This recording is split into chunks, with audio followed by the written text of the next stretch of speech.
네, 제가 준비한 제목 보실까요? 돌아온 일타 강사 승부수, 원희룡 국토부 장관의 얘기고요. 전남 찍고 제주간 까닭, 한동훈 법무부 장관의 이야기입니다. 두 원희룡 장관 정치인이라고 볼 수 있고요.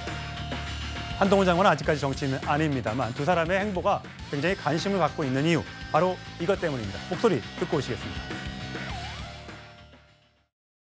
서울 양평 고속도로에 대해서는 이 정부에서 추진되었던 모든 사항을 백지화하겠습니다.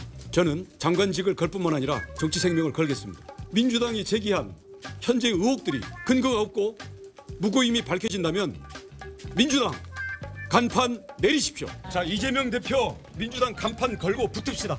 묻지마, 기승전, 김건희 특혜 이렇게 몰고 가면서 자신들의 정치적인 이득을 보는 데에만 몰두하고 있기 때문에 이대로는 갈 수가 없다. 정치 공세, 거짓 선동, 그동안에는 먹혔을지 모르지만 윤석열 정부 하에서 특히 원희룡 장관 하에서는 되지 않는다. 국민 여러분, 과거에 한두 번 겪어본 게 아니잖아요. 쇠고기니 싸들어먹어서 온갖 괴담에 의해서 이제는 우리 국민들도 이제는 질릴 만큼 질렸습니다. 후쿠시마 오염수, 양평 고속도로 특혜 의혹, 이거 이제는 안 통합니다. 네, 원희룡 장관 굉장히 적극적으로 해명도 하고 있고 또 정치인처럼 공격도 하고 있습니다. 이재명 대표와 끝장 토론하자, 또 김동연 경기지사와 한판 붙자 등등의 얘기를 하고 있는데 원희룡 보통 국무위원들은 저렇게는 안 나오는데 정치인 출신이어서 그런 겁니까? 네. 저는 원희룡 장관 뭐 정치하시는 거 한 20몇 년 지켜봤는데 이번이 가장 원희룡답다라는 생각이 좀 듭니다. 그러니까 그동안의 원희룡은 상당히 좀 뭐 조용하고 합리적인 정치를 해왔다라면 이번의 경우에는 말 그대로 승부수를 좀 던졌다, 뭐 이렇게 평가할 수 있을 것 같습니다. 왜 그러냐면 자신이 지금 주무장관인 이 그 고속도로 건설과 관련해서 의혹이 제기가 됐고 그 의혹의 당사자가 지금 영부인 아닙니까? 만약 이것이 정치 공세에서 밀리게 된다라면 국토부 장관뿐만 아니라 용산 그리고 정권 자체가 상당히 위험해질 수 있다. 이렇게 판단을 한 것 같습니다. 이거에 대해서 장관직을 걸고 정치 생명을 걸고 옳고 그름을 한번 따져보자. 이렇게 지금 승부수를 던진 것이고요. 이 결과에 따라서는 만약 원장관의 승부수가 통해서 국민들이 원장관이 맞았다 이런 평가를 한다면 정치인 원희룡은 유력한 차기 대권 주자로 부상할 기회를 잡을 수가 있겠죠. 근데 하지만, 벌써 대권이라고 하기에는 아직 대권 멀어졌는데요? 네, 그런데 이제 반대로 만약에 원장관이 저렇게 승부수를 던졌음에도 불구하고 다수 국민이 원장관의 해명이 좀 그 설득력이 떨어진다 이렇게 된다라면 정치인 원희룡의 앞길도 상당히 좀 어려워질 수 있기 때문에 지금 승부수는 던져졌고 이 결과가 어떻게 나올지 좀 흥미롭게 지켜볼 필요가 있어 보입니다. 네, 요즘에 일타 강사 정부에서 굉장히 비판하고 킬러 문제 내지 말라고 비판받고 있는데 요즘 원희룡 장관은 과거의 대선 때도 또 지금 이 정치 국면에서도 일타 강사로 변해서 여러 가지 얘기를 하고 있는데 대선 후보 이재명 당시 대선 후보 시절에 대장동 일타 강사로 변신했던 모습, 그 당시 발언도 준비되어 있습니다.